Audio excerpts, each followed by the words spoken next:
buenas noches a todos, a los que no son del colegio y a los que también son o somos del Colegio de Psicoanalistas. Es un placer recibir a Ana Beresín nuevamente hoy en el Colegio de Psicoanalistas.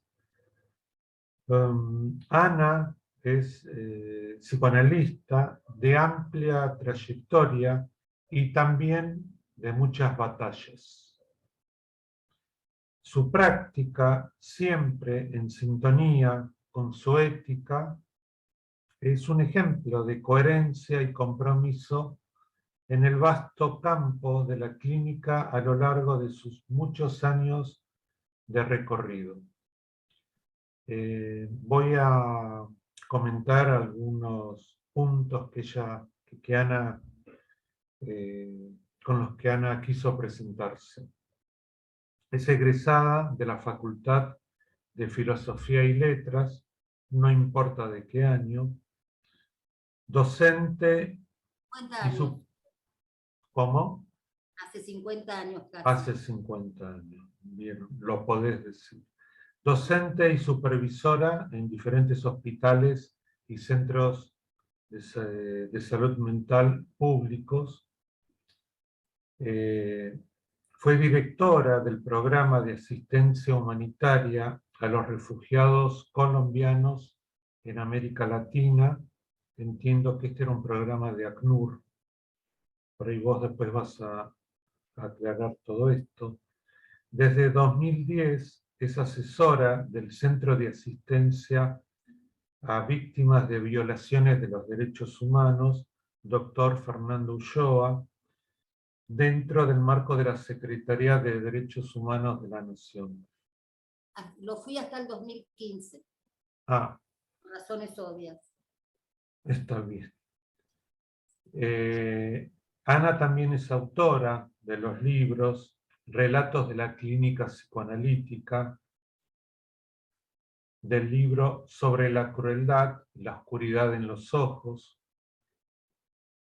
del libro Desafíos en las fronteras, crónica de 7 años de trabajo con refugiados latinoamericanos.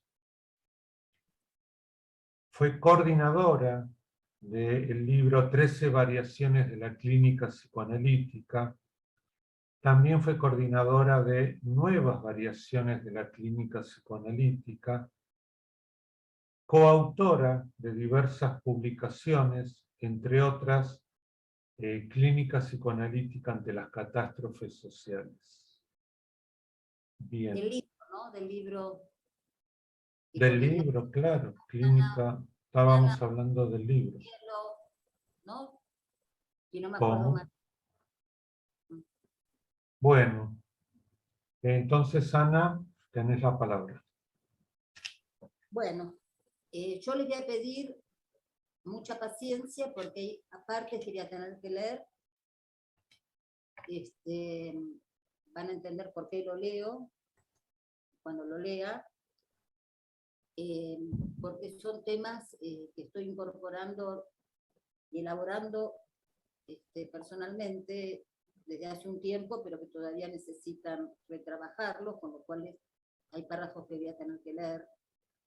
Así que les pido enorme paciencia. Yo sé que venimos de un día largo de trabajo, pero les pido un poquito de paciencia en ese sentido. Son párrafos correspondientes al libro Humanismo, Impugnación y Resistencia de Horacio González. Voy a empezar contando una pequeña historia. Estar acá no puedo, junto con esta historia que les voy a contar, este pequeño episodio, en el que éramos parte de un grupo con Rafael Paz, y al estar acá no puedo dejar de evocar a Hugo Hijo. En ese grupo que teníamos con Rafael a finales de la última parte de los años 90 o la mitad de los años 90, que duró varios años. ¿Pasó algo?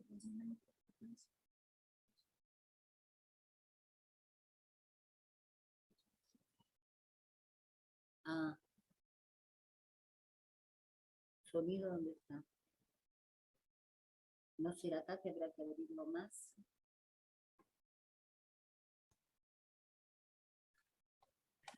No, se escucha, pero se escucha bajito. O sea, Es lo que viene a arreglar Mariana. ya sé. Digo, si no lo solucionan, se escucha igual, pero no, por ahí... Ahora Está al máximo, chicos. está en máximo. No, pero perdón, ¿no tenés audífono Auricular. y auricular y micrófono? Claro. Porque si vos tenés un micrófono, Lo que tengo son micrófonos. Bueno, ahora, eso. ahora están puestos al máximo. ¿Me siguen escuchando bajo? Y un poco bajo está. Bueno, vamos a ver, Mariana me trae eso que... Claro. En algún lugar tiene que- Mariana, ¿estás trasladada geográficamente a su casa? Y más vale, no es verdad lo de la manito de Zoom. Ah, Vive a la vuelta, justo, le queda una cuadra y media. Claro, es el Zoom vecindad. ah, qué pillos que son. Y a mí Estuvo me hacían practicando creer que aerobís salían y de un todo. cuadro y iban a otro. Adriana ya se estaba creyendo que habíamos logrado Tal cual. la tridimensionalidad. Sí, ya era No, magnífico. viven en la misma manzana, casi enfrente. Ah, bueno. Igual hay que salir a la no, calle, no, dar la vuelta a manzana, hay que hacer todo eso, ¿eh? no, Pero no es practican tan, desde hace una semana. no es tan así, pero son pocas cuadras. Si hubieran sido 20 cuadras, también hubiera recibido asistencia técnica.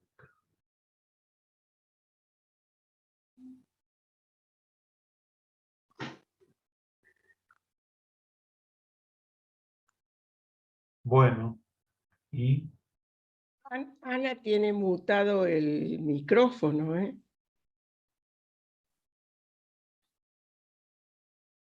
Ana viene acá, chicos, ahora viene, que acá se va a escuchar mejor, ¿no? sí, Dale. Sí.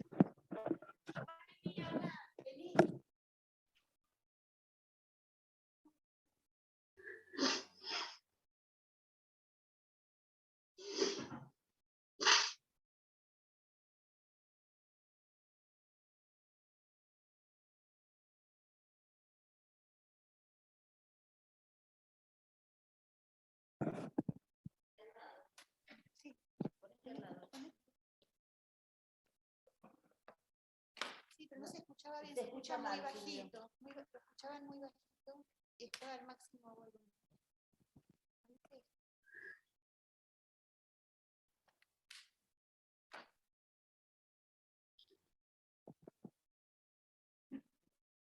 ¿Ahora está bien? ¿Ahora está bien? Perfecto. Ahí está perfecto. Perfecto. Bueno, les decía, voy a empezar de nuevo entonces, ¿sí? Les decía que para mí, voy a comenzar contando una pequeña anécdota, una pequeña situación en un grupo que compartíamos, en el que estaba Hugo Urquijo. Estar acá me lo evoca especialmente. Estaba Hugo Urquijo y muchos compañeros que en ese momento eran del colegio también, un grupo que duró varios años, que trabajábamos problemas de la clínica, de la teoría, etc. No tenía un perfil exacto, sino las cosas que nos iban inquietando o que Rafael consideraba que eran interesantes, las traía para que las leamos, las discutamos. En esos años, en un momento dijo, no me lo voy a olvidar más porque para mí fue muy impactante, dijo, el psicoanálisis es una de las últimas prácticas humanistas. Hoy entiendo por qué nuestro silencio en ese momento, no, porque incluso a mí que me impactó mucho, porque siempre para mí fue un tema ese, sobre todo porque el humanismo, por sus derivas, de las cuales ahora voy a hablar en un ratito, y ahí es donde entra Horacio González, y que yo les decía antes que voy a tener que leer párrafos del texto de él, de un libro, un libro póstumo de él, que se publicó póstumamente, Humanismo, Impugnación y Resistencia. Porque el humanismo había caído en el basurero de la historia, en tanto estuvo, en nombre del humanismo, se produjeron las peores prácticas de dominación y de explotación de los seres humanos. El humanismo como reflexión filosófica y como modo de pensar el mundo, surgió junto con la modernidad y el capitalismo y siguió los mismos avatares de ese sistema que tuvo bajo las formas coloniales, que creció bajo las formas coloniales. Los siglos nacen al comienzo del siglo XVI.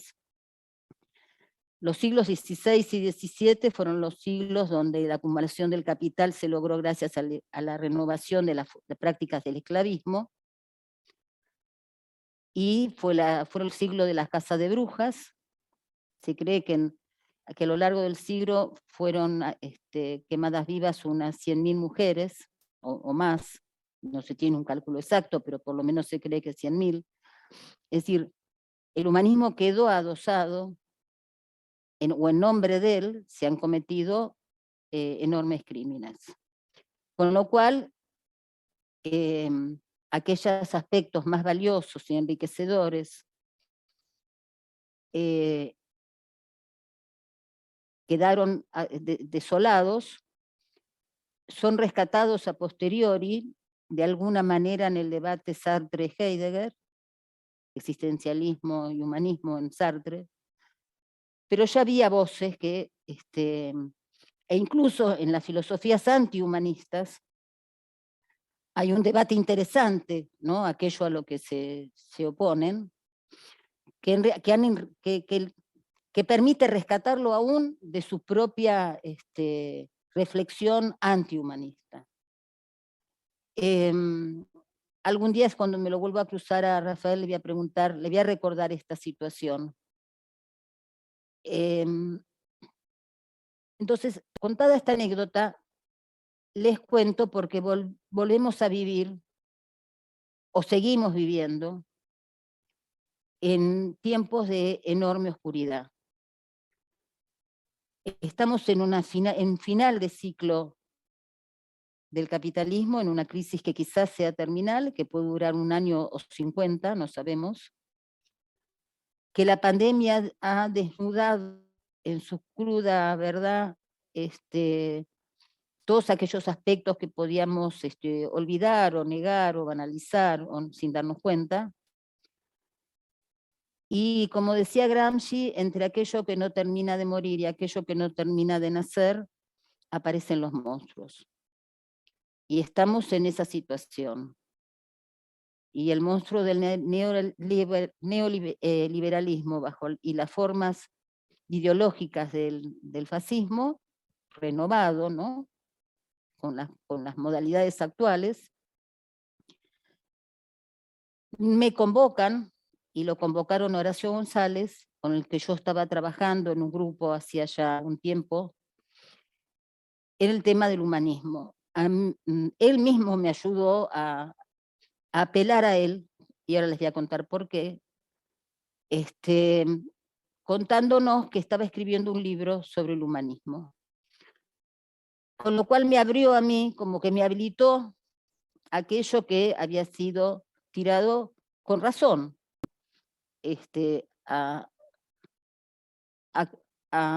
fuera de toda reflexión filosófica, en tanto, salvo en los escritos antihumanistas, y rescatado en Fanon, en Sartre, etc., pero que también colocan temáticas centrales esos mismos antihumanistas, estas mismas producciones filosóficas. Él anunció que iba a salir, que pronto iba a salir el libro Humanismo. Yo estaba muy ansiosa por tenerlo, lo tengo en diciembre recién, y él ya había fallecido, lamentablemente, dolorosamente. Y la verdad que fue encontrarme con un montón de buenas preguntas y un montón de habilitaciones para seguir pensando, nuestra propia práctica. Y les voy a contar un poco por qué. Yo hice muchas tareas, como muchos de nosotros que están, muchos de ustedes, algunas que nombró Daniel en la presentación, que me convocaron a estar en situaciones muy límites de la vida humana. Los refugiados fue ya en el año 2003 al 2010, la Secretaría de Derechos Humanos, el Centro Ulloa, pero mucho antes de eso, en el CELS, en mi propio consultorio, en los hospitales, en situaciones muy complejas y problemáticas, en la cárcel de Seiza, que supervisaba durante más de 2 años a los psiquiatras, psicólogos, trabajadores, un equipo multidisciplinario en el programa Prisma, que era el programa heredero de la famosa Lugar del Borda, donde iban a parar los presos que tenían problemáticas o enfermedades o trastornos propios graves de salud mental. Todo, puedo seguir nombrando más cosas, ¿no? El trabajo con el órgano de revisión que iba a auditar, también en un equipo interdisciplinario que coordinaba Alejandra Barcala, donde iba a supervisar y a pensar junto con ellas, porque eran dimensiones clínicas, pero eran dimensiones institucionales, complejas, para asegurar que la ley de salud mental se cumpliera y se respetaran los derechos humanos, y los derechos siempre son humanos, de los pacientes que estaban internados. Y en todas estas prácticas, que implican una gran implicación, pero también en el día a día del consultorio, esas son situaciones más límites, más conmovedoras, que me interpelaban más, me convocaban, aunque tuviera mucho miedo de equivocarme, a encontrar modos creativos de pensar y de intervenir y de proponer, pensando con los equipos, en mejor manera de intervenir. En muchos de esos tramos me acompañó Mariana. Fue muy importante para mí los diálogos y bueno, lo que quedó luego en el libro, que tiene una larga conversación entre Mariana y yo respecto a lo que implica trabajar con víctimas de violaciones a los derechos humanos, que lo son obviamente los refugiados colombianos que huían del conflicto armado en Colombia, que ya tiene más de 70 años y continúa a pesar del proceso de paz que no se cumple. Siguen asesinando líderes sociales, sigue existiendo el mismo horror que existía en el tiempo en que yo estaba muy cerca de esa problemática. Entonces, desde las situaciones límites y a las situaciones no límites, siempre fui convocada e interpelada por determinadas problemáticas que ponen en vilo y nos cuestionan, por momentos nos llenan de miedo y de preocupación, de animarnos a abrir y a proponer, pensar junto con otros y actuar de otras maneras clínicas, al punto que yo misma me planteé la necesidad de ampliar el concepto de clínica.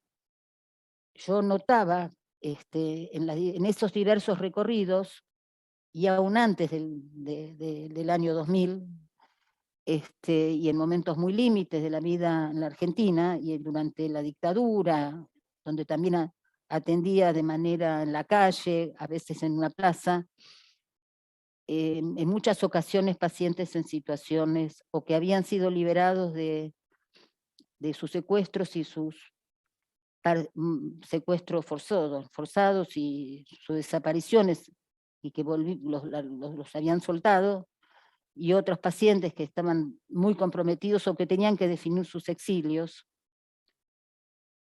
Bueno, es una larga historia, como la historia de mi generación y de las generaciones que siguen, y que muchos de ustedes han pasado por situaciones similares.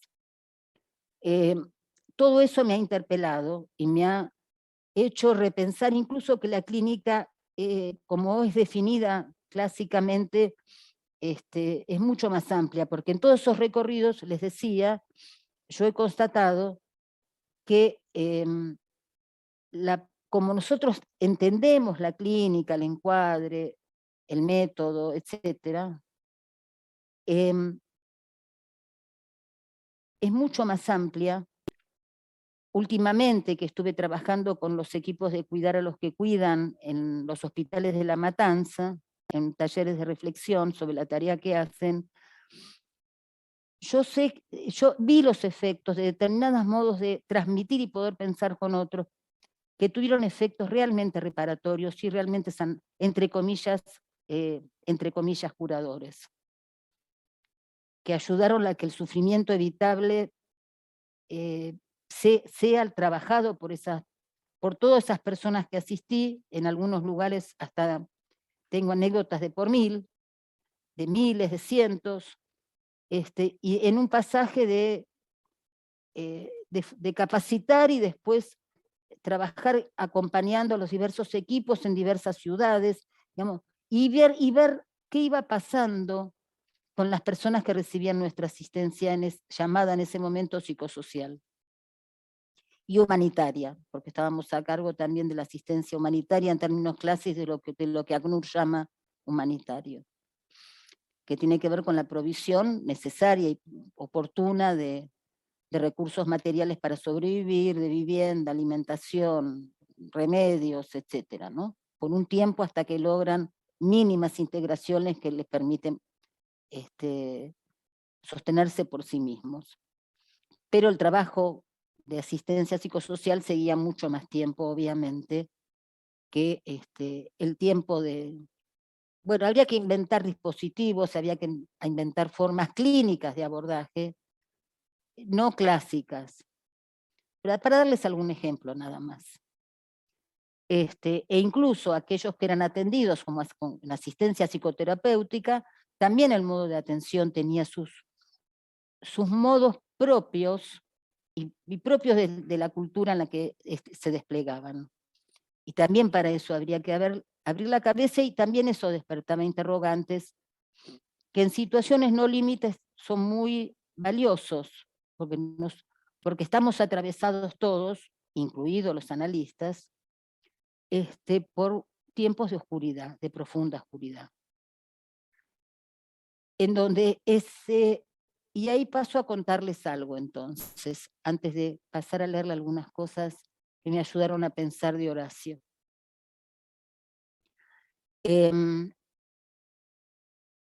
La primera edición sobre la crueldad, del libro sobre la crueldad, finales que fue del año ahora no me acuerdo exacto, 1998, 1997,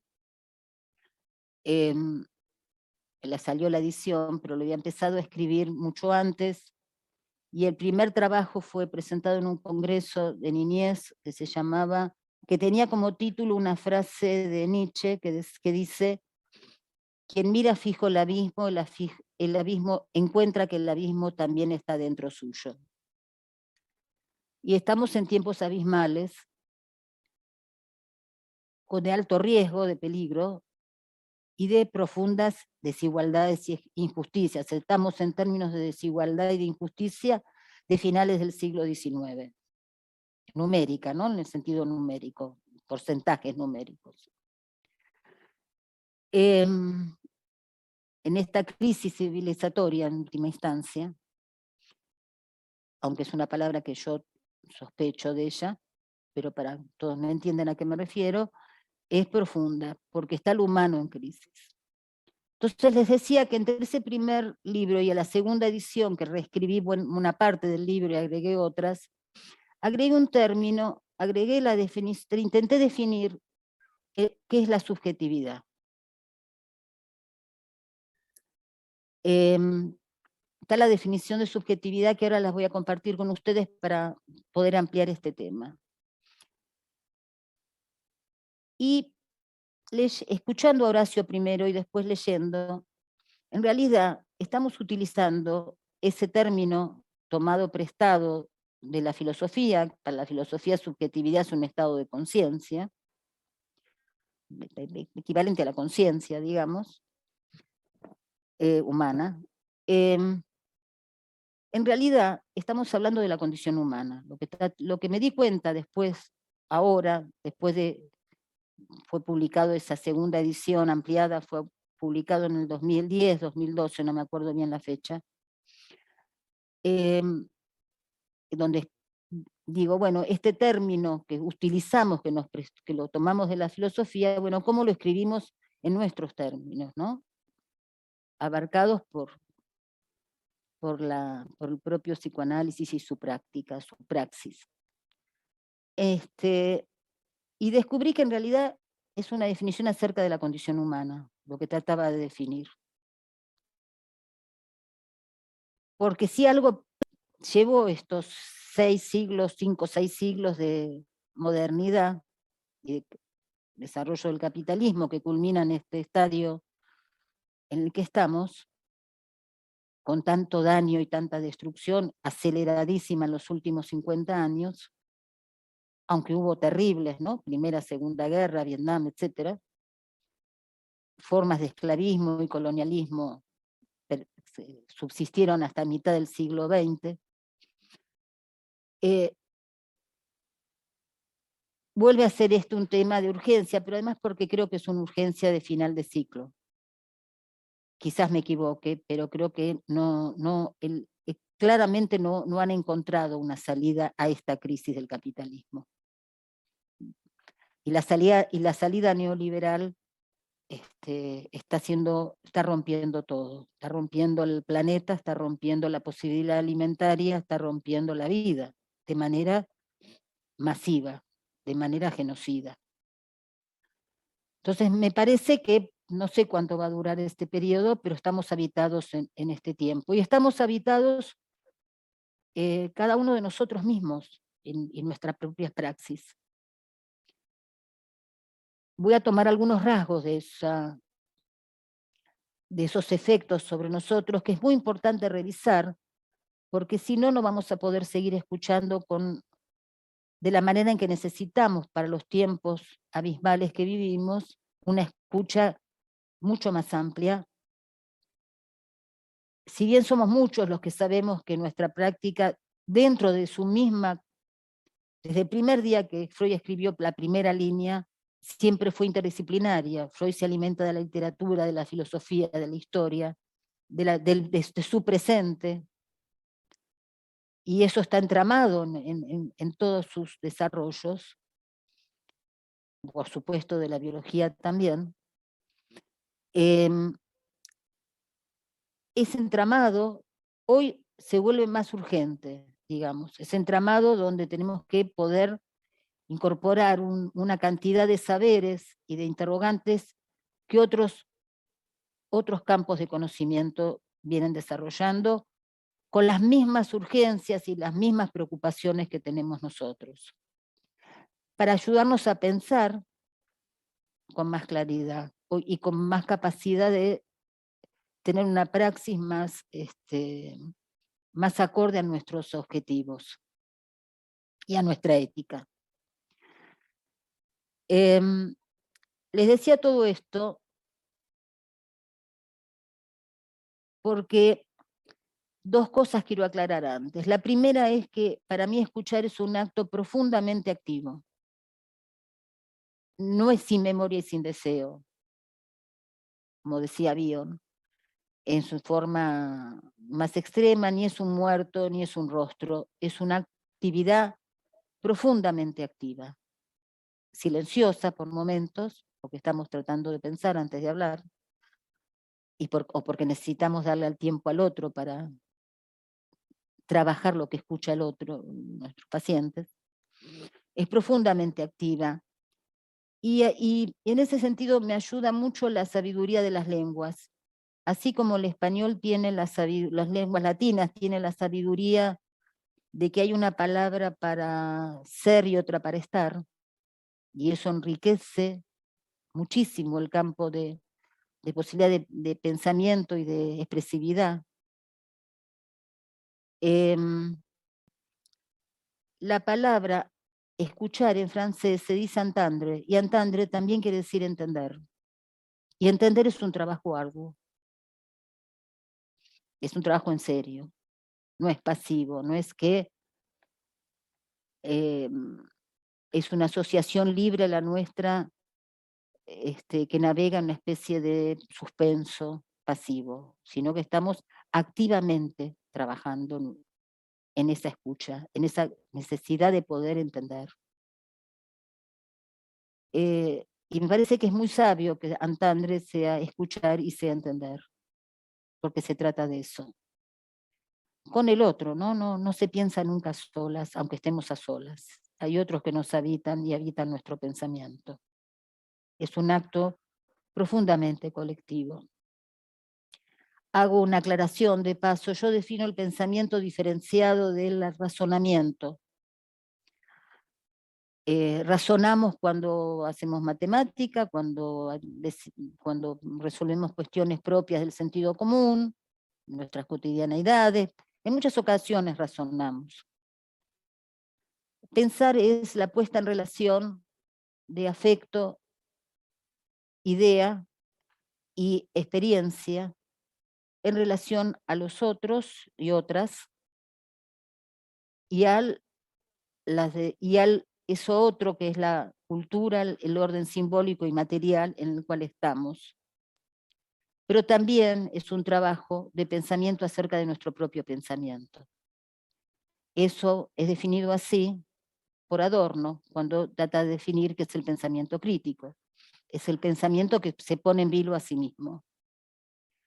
Y tenemos que cuidarnos porque también la crítica y el pensamiento crítico también se ha vuelto una mercancía.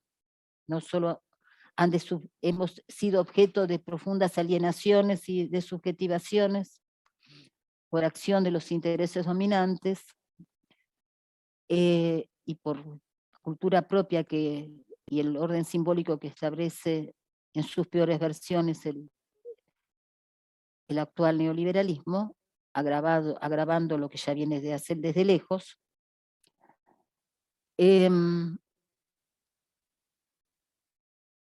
Eso es pensar. Y es diferente a razonar. Entonces, entender es pensar. O sea que hacemos ese trabajo cuando pensamos, o cuando nos sentamos a reflexionar acerca de, o cuando hoy yo trataba de ordenar todo este lío que poder transmitirles, se me armó el lío de cómo se los transmito, ¿no? Cómo les transmito, en qué orden, de qué modo, les voy a tener que leer párrafos de Horacio, bueno.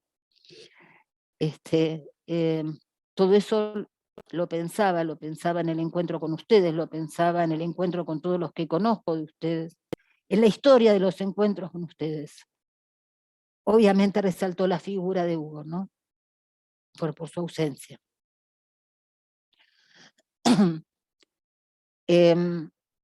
¿Hasta acá me van siguiendo? ¿Sí? ¿Se entiende lo que voy diciendo? Sí, sí, Ana. Bueno, Sí. gracias.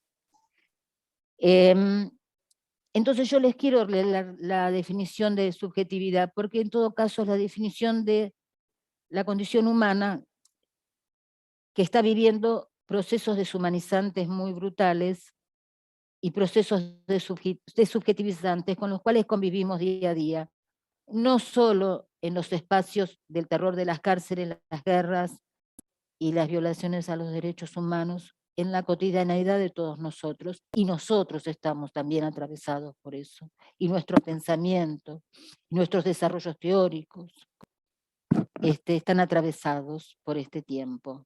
Y las filosofías acordes a este sistema, o que también quedaron tomadas por estos modos de ataque a la condición humana.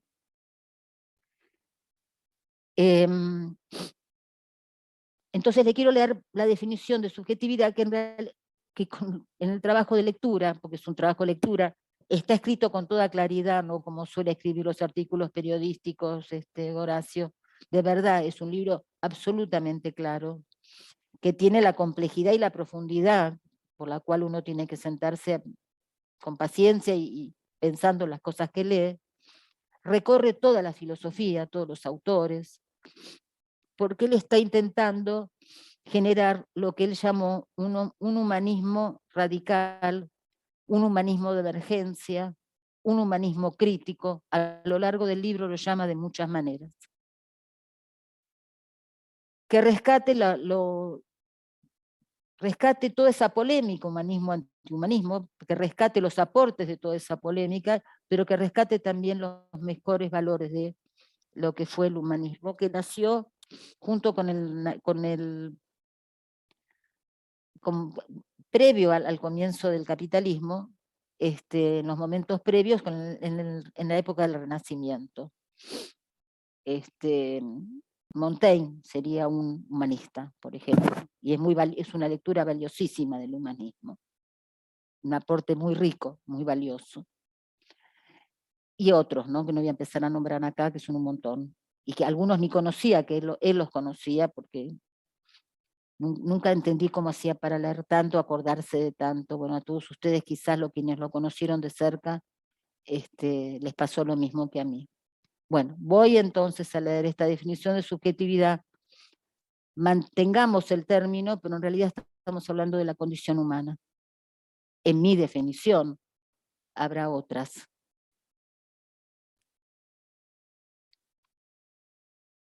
Voy a ponerme los anteojos.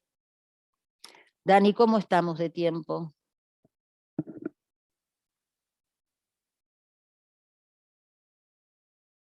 No te oigo. Dani, el micrófono, desmuteate. Tenemos unos 15 minutos, Ana.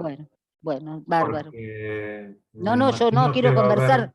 Quiero conversar con Claro. ustedes, no quiero escucharlos, quiero que conversemos. Entonces, ¿te podés organizar en 15 minutos? Sí. Sí, claro. No, Perfecto, lo voy a hacer, y si dale, no, y si dale, quedó sin decir cosas, no importa. Vale más que conversemos entre nosotros, no importa. dale. Avísame, eso sí. Defino la subjetividad como el ser en su devenir temporal. Podría haber puesto, defino la subjetividad como la condición humana desplegada en el devenir temporal.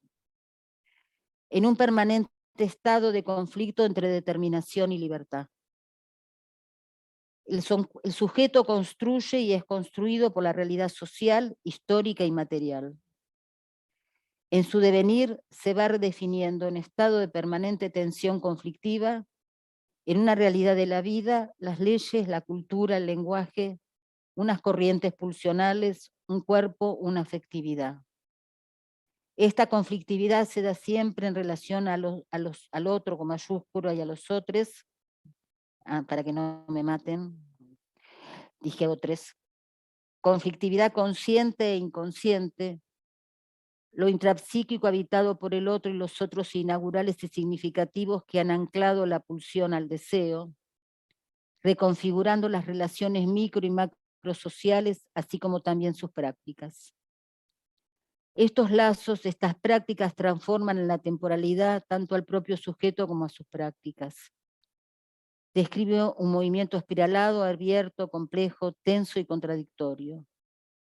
La alteridad entonces es siempre un límite y una posibilidad, un grado decisivo de determinación. Esa tensión conflictiva entre determinación y libertad surca la vida de cada sujeto individual y colectivo. La libertad, como plantea Todorov, no es la indeterminación, es la posibilidad de sobreponerse a las determinaciones.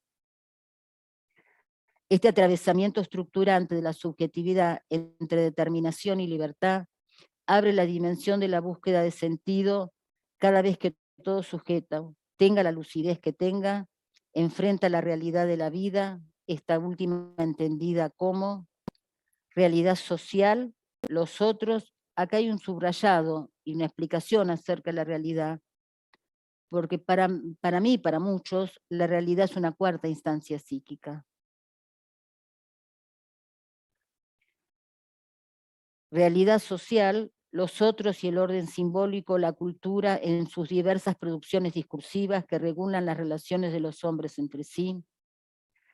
la realidad histórica, planteando la historia como una construcción singular y colectiva desde el presente vivido, trabajo permanente de significación, après-coup constructivo de la temporalidad en su devenir. Realidad material, A, condiciones de existencia económica, posibilidad de sostener la vida, B, materialidad de un cuerpo determinado por una pulsionalidad deseante, inconsciente, en conflicto con las otras instancias intrapsíquicas, en donde los otros, lo otro, de los otros, diferencias, y lo otro, orden cultural, material y simbólico, ubican los avatares de la vida psíquica. En este sentido, esto último aclara mucho más, porque para muchos la realidad es una cuarta instancia. En este sentido, deseo remarcar que la realidad material abarca no solo los elementos de subsistencia física, bios, sino las condiciones necesarias para los despliegues de lo psíquico. Lo que he notado en todas las situaciones límites, que incluso los daños sobre el cuerpo, los daños que producen las profundas injusticias, el terror y otras formas de producir víctimas y muertos,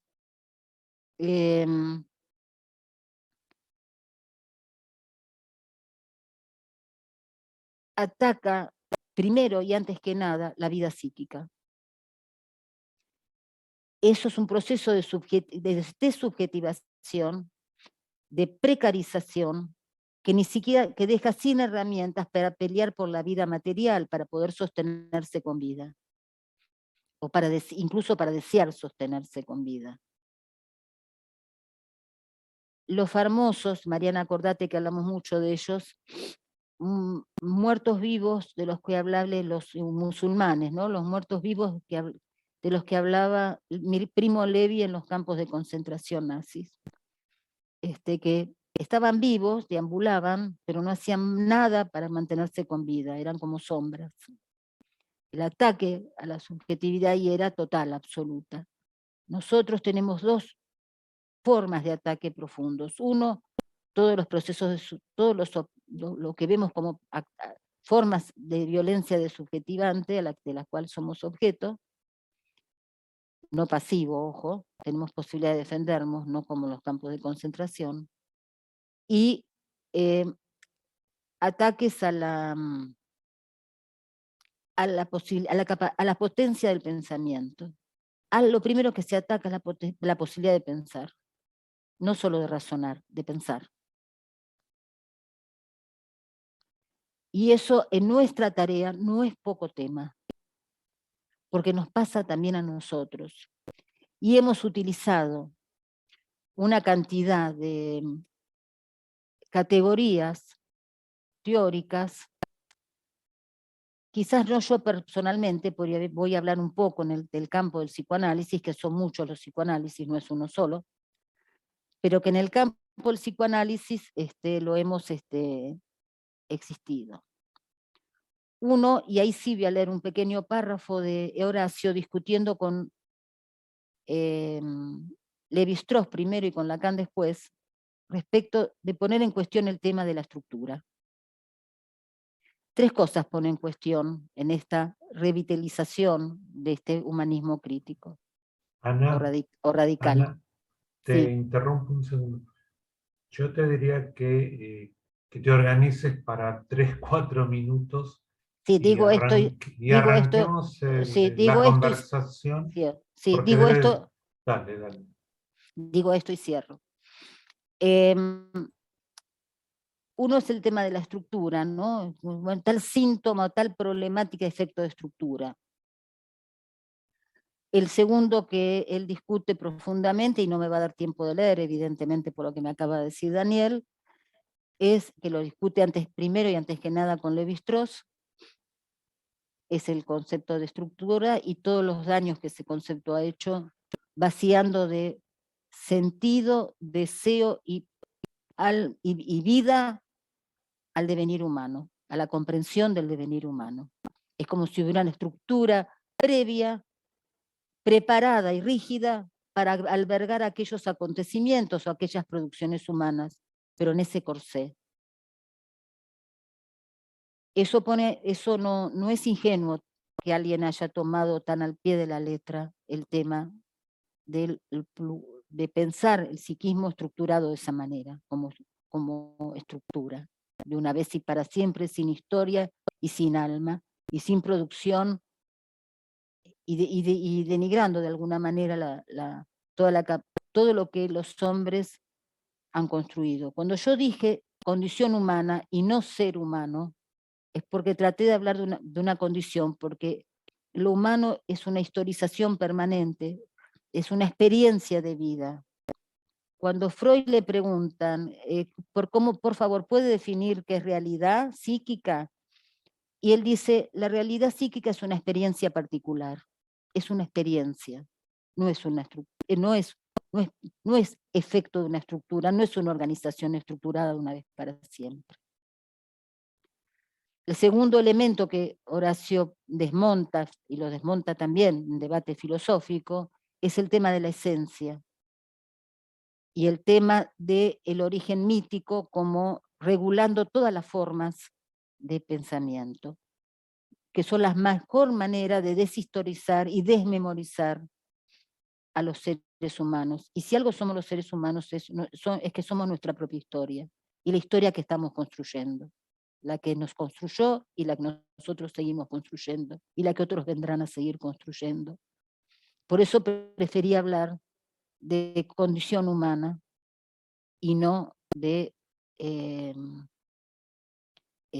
ser, ¿no? Traté de sacarlo del tema ontológico porque lo ontológico tiende a esencializar, a dejar algo fijo, ¿no? Una esencia, como si una esencia fija, y no un devenir en donde el hombre construye y es construido, ¿no? Se construye y construye junto con los otros. Que de paso sea la primera definición de política, y que presupone toda una posición ética, ahí en Grecia en el comienzo, es el debate, la confrontación, la discusión ardua y profunda acerca de cómo construir una vida en común.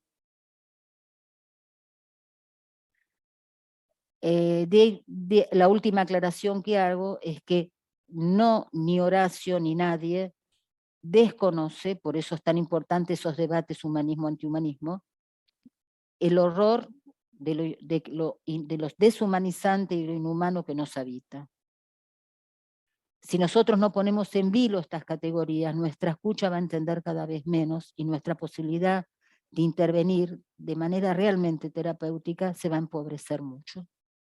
Es lo que yo me alerto a mí misma, por lo menos. Nada más. ¿Está bien, Dani? ¿Está bien? ¿Terminé bien? Terminaste muy bien, pero no terminó. Ahora empieza No, de hablar yo ahora, sola. ahora empieza no sé si lo mejor, pero Sola con todos los que tengo en la cabeza, habitándome, pero bueno, hablar hablé yo sola. Sí. Pero bueno, ya empiezo a ver manos levantadas.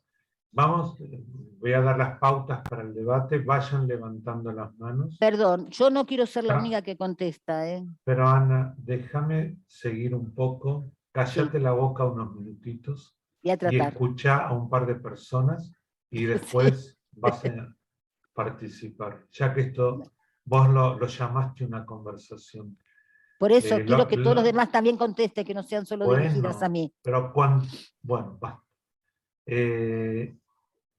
Yo creo que todo lo que trajiste es el comienzo de un nuevo libro tuyo, y creo que muchas de las ideas que hoy trajiste las tenés que hacer rodar, y sin duda que se van a cristalizar en un nuevo libro tuyo. En eso estamos, pero no lo voy a hacer sola. Bueno. Ahora... No lo voy a escribir sola. Yo voy a empezar a voy a hacer una pregunta, si te parece, vamos a dejar hablar a un par de personas. Les pido a todos los que participen que sean breves, o sea, que hablen en unos pocos minutos, para poder dar lugar al diálogo o esta conversación.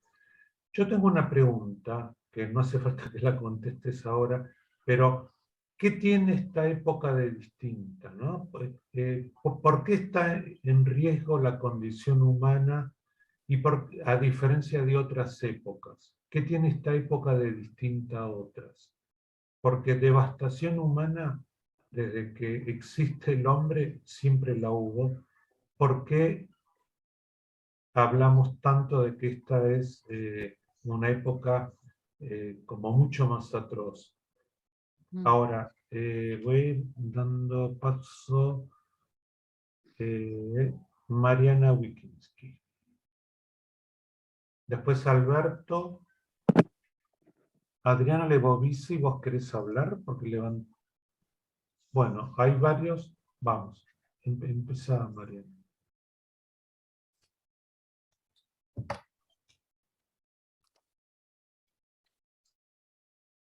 No escucho. Ah, bueno, ese es el problema que había con tu computadora, Ana, que no se escuchaba. ¿Me escuchan? Sí, sí. Mariana está en mi computadora y yo estoy en la computadora de ella. Yo pensaba que, digamos, la idea de pensar en una clínica, como planteabas vos, la clínica, ¿no? La clínica frente a esos bordes, implica pensar, por un lado, la ampliación de una práctica, pero también la ampliación de una definición, porque no es una obviedad que en esos planos en los cuales vos desarrollas tu trabajo, el abordaje sea clínico. Es decir, no es una obviedad que la palabra clínica se aplique a la práctica de esa clase de dispositivos en los bordes, digamos, de la devastación humana. Entonces, por un lado pensaba ampliación de los bordes del ejercicio de una práctica, pero también ampliación de los bordes de la definición misma de lo que llamamos clínica. Por otro lado, pensaba en cuál sería la redefinición de esa clínica, o sea, cómo nosotros tendríamos que considerarla para adecuarla a esos espacios de práctica que vos definís en los bordes. Y por otro lado, pensaba también que en esa práctica en la que estamos nosotros inmersos, en una práctica que tiene más que ver con el trabajo en el consultorio, en lo individual, digamos, como un predominio, digamos, ¿no? de las prácticas habituales, quizás haya una incidencia de esos terrenos que vos describís, críticos, que penetra el alma humana, incluso cuando en el discurso pareciera no estar presente. Es decir, no está tan lejos, quiero decir, esa clínica de borde, quizás la tenemos muy cerca, también en nuestra clínica cotidiana, porque los niveles de penetrabilidad de esos montos de sufrimiento, por capilaridad, digamos, quizás se produce en todo ser humano viviente, ¿no? Y los modos de sufrimiento, aún cuando parecieran absolutamente singulares, quizás tienen este compromiso con el sufrimiento humano, digamos. Bueno, escuchamos a Alberto, a Miguel, y después volvés a hablar vos. Alberto.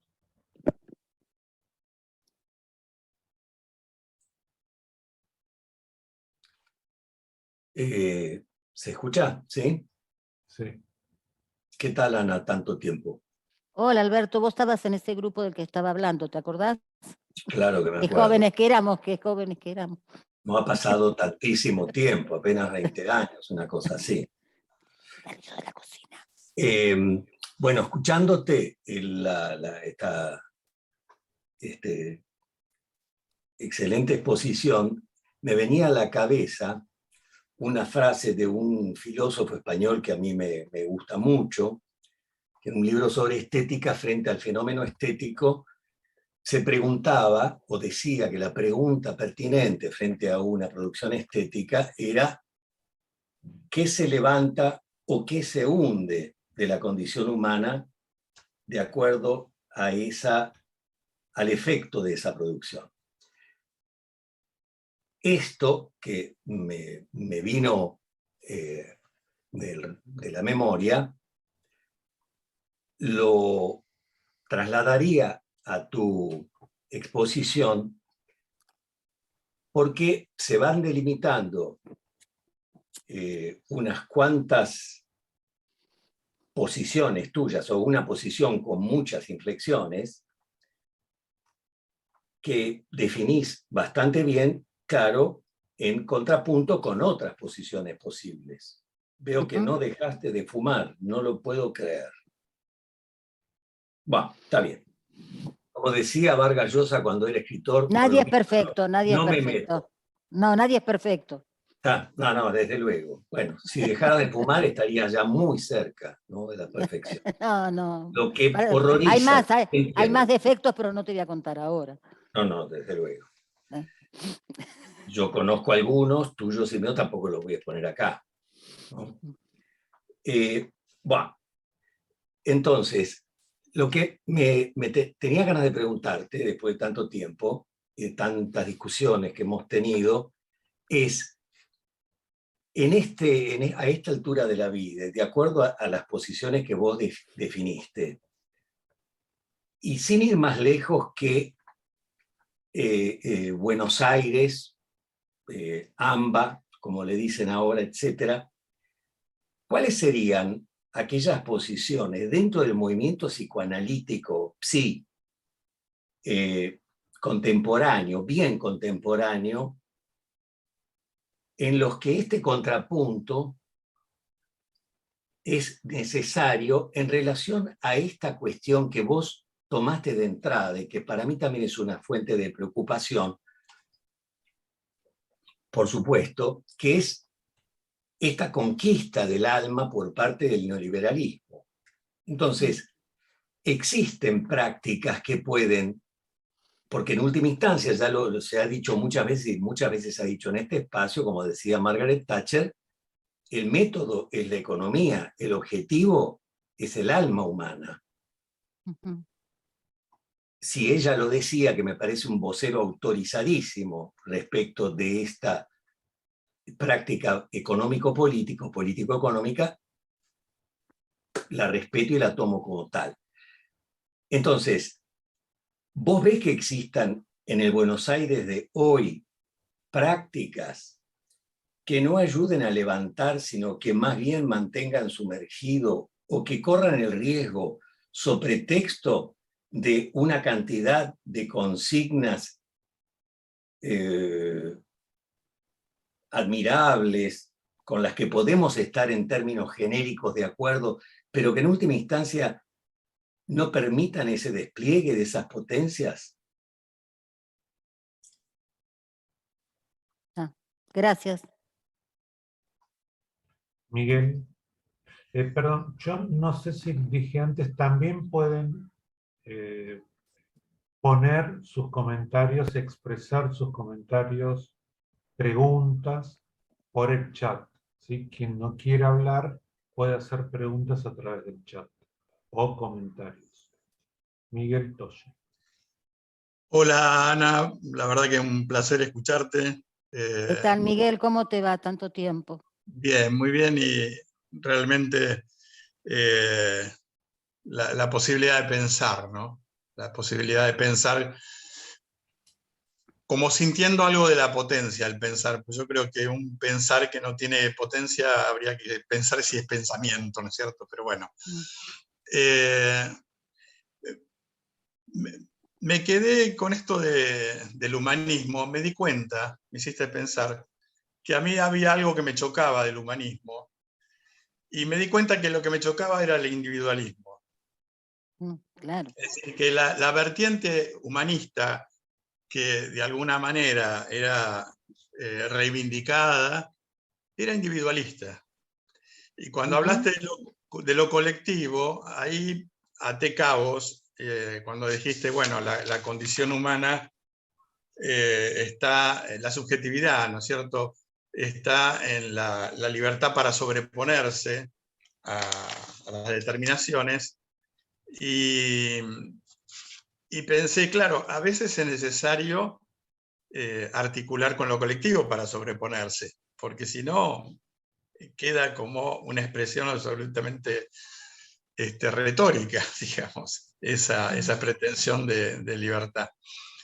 Y también pensaba que qué de colectivo hay en nuestra práctica, entre comillas, individual del psicoanálisis, que así como Freud tenía una interdisciplina en la cabeza sin intercambiar concretamente con gente de otra disciplina, aunque lo hacía, pero tenía una interdisciplina en la cabeza, yo creo que nosotros obramos en nuestro análisis con un colectivo en la cabeza. Sí, con un nosotros. Cuando hablaste de una ética, yo digo, bueno, la ética invoca nosotros. necesariamente el nosotros, ¿no? Bueno, no sé, me vas respondiendo, pero esto va en tono de pregunta, es decir, cuál es justamente la relación de lo colectivo con este humanismo que me parece que viene Horacio lo vertiente, reformula. claro, como una vertiente muy individualista. Pero que tiene sus méritos también, pero bueno, también hay un psicoanálisis que se recuesta más en una vertiente individualista. Empiezo por Dani. Dani, esta especie siempre estuvo en riesgo, la condición humana estuvo en riesgo siempre, y las violencias destructivas y las acciones de la pulsión de muerte estuvieron a lo largo de la historia humana, en términos igual o más catastróficos aún que hoy. Lo que se agrega hoy es que el planeta está en riesgo, la existencia misma del planeta, la existencia de la vida humana está en riesgo, en alto riesgo.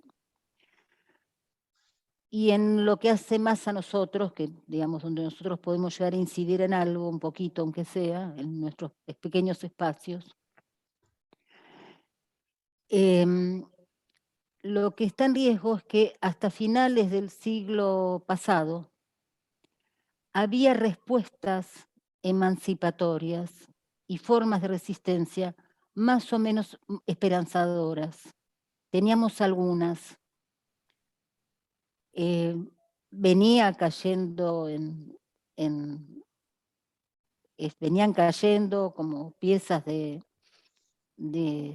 cuando caen en cadena, las fichas cuando ponen en cadena las fichas de, ¿cómo se llama ese juego? Del dominó. Sí, no es que pasó solo a finales del siglo XX, venía cayendo. Venía cayendo porque lo que acontecía en esas luchas emancipatorias y lo que finalmente se realizó, las vidas diezmadas que costaron, el alma humana dañada, nos dejó con poco margen de esperanza y con pocas respuestas para salir de la destructividad, de la violencia y de la alienación y los estados de opresión e injusticia. Tenemos que inventar respuestas, por eso creo que lo que Horacio intenta en el libro de él, que obviamente no, es claro que lo estoy recomendando, es intentar encontrar esas respuestas necesarias, urgentes, que nos saquen del estado de riesgo. Teníamos siempre las maneras, aunque éramos terriblemente críticos, no solo nosotros, a lo largo y ancho del mundo, de Castroillar dice, bueno, puedo nombrar, ¿no? Socialismo barbarie, ¿no? Y otros críticos y que denunciaban lo que acontecía, igual nos dejaban espacios abiertos para pensar en un camino emancipatorio. Y eso ha caído en pedazos, y los procesos neoliberales vienen por todo. Me parece maravillosa la frase que citaste, Alberto, porque vienen por el alma. Para lograr el triunfo total, el dominio total, deshumanizante por excelencia. Ahora, respecto de la inquietud de cómo se manifiesta hoy,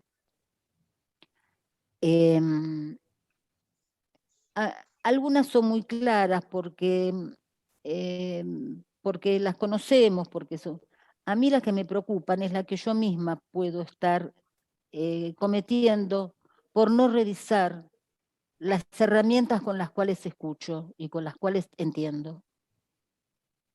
Esas formas más sutiles, esos miedos superyoicos respecto a no corresponde, desarmar totalmente la idea de neutralidad, mantener a rajatabla la idea de abstinencia, pero no neutral, y asumiendo plenamente la no neutralidad, llenos de memorias y deseos, imágenes y asociaciones, saberes y no saberes, generar formas creativas de intervención en todas las situaciones, las límites o del borde, como decía Mariana, y en las que no lo son.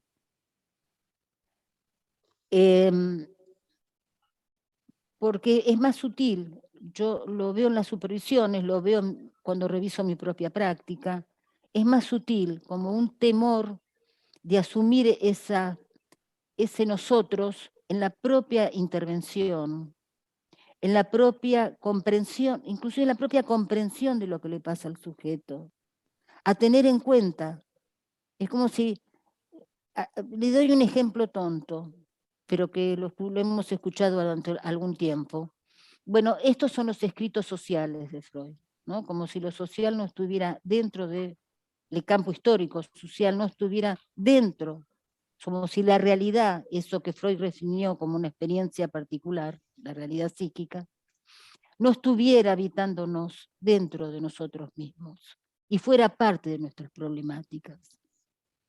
Nuestras propias alienaciones a los discursos dominantes.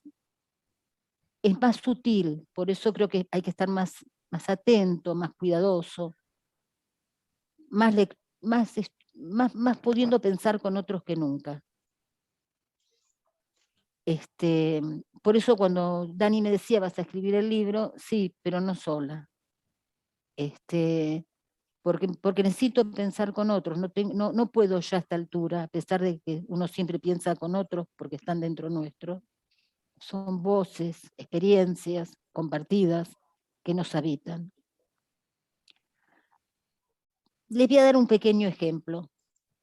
En la época que yo supervisaba y reflexionaba con el equipo que auditaba la aplicación de la ley de salud mental, por ejemplo en el Borda, en los lugares de internación, públicos y privados, ese equipo que yo nombré que coordinaba Alejandra Barcala, traen una situación muy difícil que les pasó en el Borda, todas las veces traían situaciones muy difíciles que les pasaba todo el tiempo en todos lados, por la resistencia a considerar a los pacientes en sus derechos, y en el cuidado, ¿no? En el cuidado de la dignidad, ¿no? Y de la posibilidad de libertad y la posibilidad de escuchar en serio. Así lo traían permanentemente, más las peleas, las resistencias de solo al que ellos estén. Trajeron una vez una situación de una paciente internada que era una muchachita joven de 20 años, de origen chino, que en alguna ciudad de China había quedado huérfana de padres, y unos amigos de una familia argentina, china, ya radicada en la Argentina, le invitan a venir. Por supuesto que la chica solo hablaba chino. Estaba absolutamente brotada, estaba en estado de alucinación y delirio permanente, desesperada. No sabían ya qué hacer. Eran infinitos los modos de domesticación que intentaban encuadrarla en el funcionamiento institucional del Borda, aún con las mejores intenciones y con la mejor disposición, pero en los marcos y en los límites de lo instituido. Y yo planteé, dije, bueno, escuché, traté de entender y dije, lo que hay que hacer, ellas hablaban siempre con algún traductor, había un muchacho chino amoroso que siempre hacía de traductor, o sea, los compañeros que intervenían interdisciplinariamente con este caso, que estaban violentadas sus derechos permanentemente, porque trataban de de que se someta a la medicación, se negaba a tomar medicación, etc. La escupía, no, solo gritaba, deliraba, alucinaba, estaba desesperada. Entonces yo le dije, esa chica tiene que volver a China. Tenemos que hacer todo lo posible porque esa chica trae a China. Vuelva a China. Acá se va a morir. Porque incluso hubo momentos que hasta se negaba a comer. Y además, por ese sufrimiento atroz iba a morir. O iba a hacer algo para matarse, o algo trágico iba a pasar. Hubo mucha resistencia del equipo, mucho miedo además, ¿cómo hacemos? ¿Cómo? Pareció una idea loca. Y después de, cuando finalmente encontraron que la embajada china estaba dispuesta a colaborar, cuando este muchacho que traducía estuvo dispuesto a estar más tiempo disponible para poder ser interlocutor con ella, poder escucharla, que nos escuche y nos entienda y nosotros escucharla y entenderla.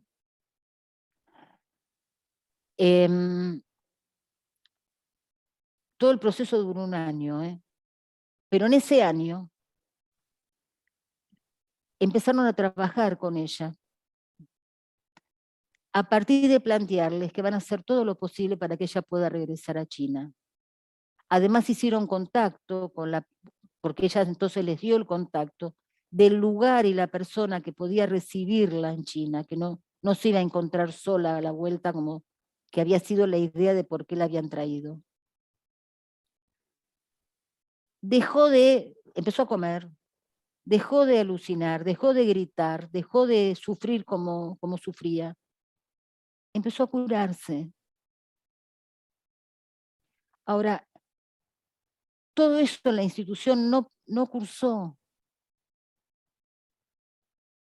Entonces, las formas de nuestra escucha son, y no porque no tuvieran ganas, y no tuvieran ganas de ayudarla, y no tuvieran la mejor voluntad de hacerlo, con las herramientas que tenía desde lo que la institución podía ofrecer. Pero actuaron como actuaron, y si seguía así se iba a morir. Ana, ¿se entiende? Perdón, Sí. ¿qué fue lo que... Discúlpame, Dani, ¿puedo hacer una pequeña intervención? Sí, bueno, finalmente viajó a China. Viajó a China. La despedida fue hermosísima, estaba bien, y sabemos que le fue bien.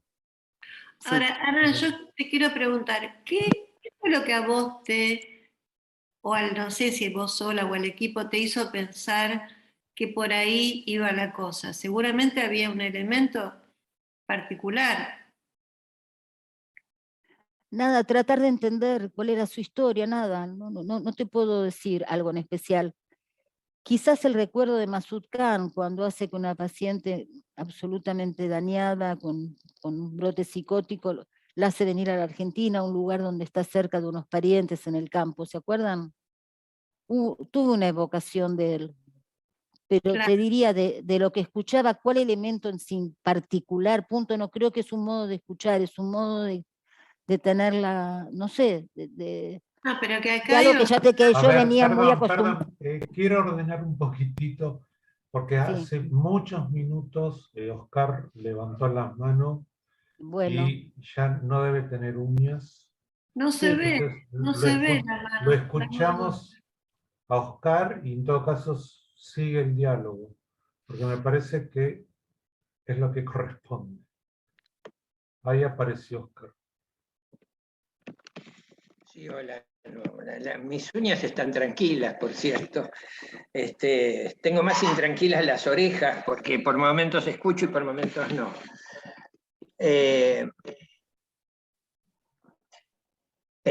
Hola, Ana. Hola, ¿qué tal, Oscar? Un gusto. Para mí también. Pero tengo una duda que amplía, digamos. Esto es un debate de una vastedad gigantesca. Recién cuando traías este ejemplo me acordaba de algo que hace muchos años a mí me había impresionado de lo que se llaman en Francia los etnopsiquiatras. Que cuando trabajaban categorías que tenían y problemas clínicos que encontraban en psicosis en mujeres africanas, jóvenes, Ortigués y Ortigués. Llegaban a Francia, hacían episodios psicóticos y se encontraban con la paradójica y compleja situación de que algunos de esos cuadros estaban relacionados con las prohibiciones occidentales de la ablación de clítoris. Lo cual plantea una verdadera dilema clínico. ¿Cómo ubicarse frente a eso al mismo tiempo que eso es un organizador psíquico en el interior cultural de esa población?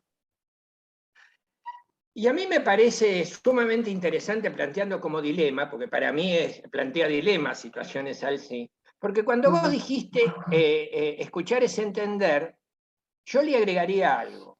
A escuchar es entender que a veces no entendemos. Obvio. Es decir, porque el no por eso es un trabajo activo. Esa es parte esencial. Por eso a mí en esto me pongo bioniano. Yo creo que cuando Bion habla de sin memoria y sin deseo, no está diciendo estamos a huecos y sin nada, sino que está en un segundo término todo su universo que en todos está presente. Pero bueno, y creo que la definición que vos hacés de pensamiento se parece mucho a algunas definiciones que Bion hace. Pero creo que en ese punto vos trajiste el humanismo. A mí siempre me irritó la lucha contra el humanismo. Desde siempre. Porque me parecía que el capitalismo tiene una peculiaridad extraordinaria, que es que siempre tira la piedra y esconde la mano. Es la peculiaridad del capitalismo. Logra todo el tiempo hacer que haya algo que sea tema de debate entre nosotros menos el capitalismo. Y el humanismo fue parte de eso, porque en el interior de la lucha contra el humanismo se terminó haciendo una reivindicación liberal del capitalismo. O una izquierda sin sujeto. O una izquierda sin sujeto, sí. El estructuralismo tuvo un enorme peso en ese sentido, más allá de que yo creo que son el tema de todas estas corrientes que se tocan tangencialmente zonas de verdad, y lo que hace muy difícil ubicarse en una posición plena de antagonismo, salvo en puntos concretos. Ahí me parece que el humanismo arrasó, la idea de arrasar con el humanismo fue como arrasar con el marxismo. Es decir, en nombre de Stalin se liquidó a Marx. Vos hiciste una referencia sobre las relaciones y lo relacional, bueno, eso está en el centro del corazón teórico de Marx, tesis 11. Está ahí, ese es su corazón filosófico. Ahora se lo menciona olvidándose, porque de Marx nos hemos olvidado. Y nos hemos olvidado en la época en que el capitalismo muestra más que nunca la faz siniestra que Marx mostró. Y no solo mostró, pronosticó. Decía, el capitalismo por su tendencia liquida el hombre y la tierra. Liquida al trabajador y la tierra, decía él. Su tendencia inherente es esta. Y ahí voy a un punto que es el tema de la desubjetivación. A mí me parece que además de lo ambiental y lo que es la mortandad favorosa que está generando en el mundo por distintas vías, hay algo que creo que tenemos que discutir porque implica una discusión con el conductismo, que los psicoanalistas, como estamos en nuestra nube de Valencia interior y queremos que estamos al interior de un pensamiento muy propio y exultante, olvidamos, y es que hay un hombre que está, ese que llamás la condición humana, ser, vamos a dejar eso porque es de una complejidad filosófica enorme. Lo que está en juego hoy es el hombre tal cual lo conocemos. Porque la vertiente tecnológica y algoritmizada de lo humano se ha apropiado de lo humano. Avanza en una tendencia en la cual la apropiación capitalista y la producción que el mismo capitalismo ha generado y favorecido de lo tecnológico, en su vertiente liberal absoluta, no en vano los mayores liberales de este mundo son los representantes de las empresas, de las grandes empresas de tecnología, porque la condición tiene que estar todo libre para que toda la información de los humanos sea nuestra, es decir, de las grandes máquinas de apropiación de información. Esto al mismo tiempo está produciendo cambios en los modos del pensar. Pensar en toda su dimensión, en un nivel en que lo humano que nosotros conocemos, en esto que ahora se suele llamar antropoceno, nos pone casi al borde del antropoceno. Nos pone al borde de un universo que al mismo tiempo arrastra el propio capitalismo, porque la verdad sea dicha, los capitalistas son señores del ser humanos con otros, éticas, condiciones, amorosidades específicas, aunque sean las de su clase, pero las tienen y en ese sentido circulan en el campo humano. Pero se está construyendo un mundo en el cual el debate que creo que los psicoanalistas tenemos por delante con el universo tecnológico y conductista es urgente, porque se ha naturalizado un tipo de subjetividad basada estrictamente en la algoritmización y las respuestas binarias propias de la tecnología, y empobrecido de modo gigantesco la dimensión compleja del pensamiento. Que creo que en ese sentido, si algo tiene el psicoanálisis, es que complejiza. Es decir, complejiza en su mejor nivel. Como diría Freud en la tradición teórica mayor, aumenta las neuronas, sí. Es decir, crea redes, amplía, genera posibilidades. Y creo que en ese sentido el riesgo, yo por lo menos si pienso en el tema que vos trajiste, a mí lo que más me preocupa como perspectiva es que lo humano como tal pueda estar al borde de su desaparición como condición tal cual la conocemos. Que no es solo la destrucción de la Tierra, sino un sistema que en su propio desarrollo produce una cosa de la cual no la produce, la favorece, porque la tecnología tiene lógica propia. No es que el capitalismo produce tecnología, ni el capitalismo ha producido el gigantesco desarrollo científico. El capitalismo lo que ha promovido ese desarrollo científico por sus condiciones de producción, muy distintas a las feudales. Pero el despliegue de la ciencia, me parece que ahí pone una cuestión que yo agregaría a esa suma de factores apesadumbrantes, que me gustó que lo pusieras del lado de los musulmanes. ¿Por qué hay cierta musulmanización de la vida en la sociedad actual? Una suerte de vivir solo para la nuda vida. Un estar en la vida para estar, ir sobreviviendo en pequeños dosis, y con niveles, y eso sí uno lo observa en la clínica y con jóvenes, altos niveles de desesperanza. Digamos, sensaciones de que el mundo como futuro no se visualiza. En todo caso se ve un mundo práctico, a ver cómo me inserto para trabajar en algo. No un mundo que tiene un futuro como universo que nos contiene. Bueno, cerrando. Oscar, te agradezco mucho. Abordaste el tema que yo no tuve tiempo de abordar porque era del que iba a hablar el siguiente punto como uno de los grandes riesgos deshumanizantes, que es el que acabas de describir, que es esta forma, no voy a repetir lo que vos dijiste, de eso iba a hablar ahora, y esos párrafos que pensaba leer de Horacio tenían que ver con estos temas, que no dio el tiempo, así que te agradezco un montón que lo hayas traído porque los vemos mucho en la clínica esto.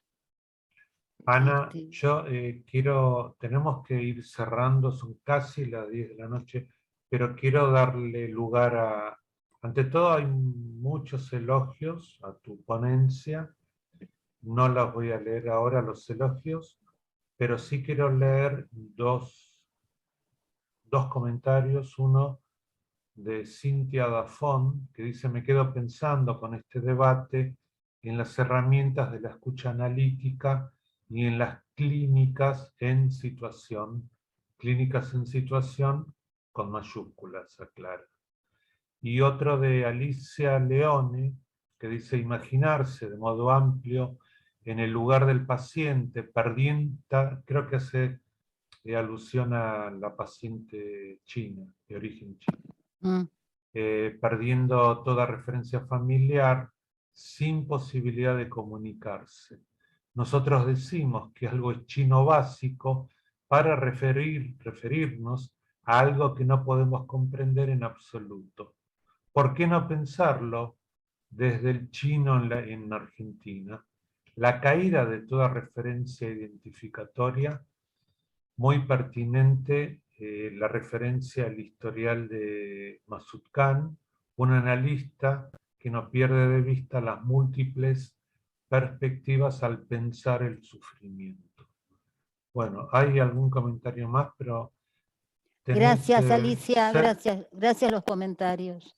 Ana, cerrá en un minuto y... No, ya está, no tengo nada, no. Cerraron los compañeros con las cosas que aportaron. Bueno, entonces les agradezco la paciencia de todos los ruidos que tengo en la cabeza, de escuchar mis ruidos. Nos desmuteamos y te aplaudimos. Y gracias. Sonaron pensamientos, Ana. Gracias, Ana. Gracias. Gracias, Ana. Gracias, Ana. Muchas gracias. Gracias. Gracias, Ana. Excelente. Gracias a ustedes. Gracias a ustedes. Gracias. Deciste, bueno, un beso. Un beso grande. Gracias, Ana. Gracias a ustedes. Un abrazo. Muchas gracias. Porque pensaste en simultáneo con nosotros. Sí, claro. ¿Qué tal, cielo? ¿Cómo te va? Muy bien. Ahora te veo tanto placer. tiempo. Un placer escucharte y quedarnos pensando a partir de lo que planteaste. No, me alegro, porque entre todos vamos a poder pensar mejor. Pero por supuesto. Ahí mantenemos la esperanza. Sí. Muchas gracias. Chao. Gracias. Chao. Gracias, Ana. No sé cómo salir. Bueno. Salir de la reunión. Sí, ya sé. Ahí está la ayuda de lo colectivo.